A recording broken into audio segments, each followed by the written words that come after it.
ตามคันคือแสงจันทร์มันสวยเด่นพวกพี่น้องก็คงเห็นวงเจริญในเทือนี้สิไข่สี่ฟองนิทาน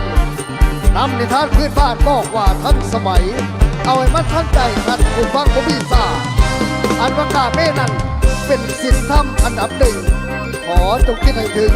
ขอจงคิดทีท่วนข้อ3นั่นให้เห็นต่อ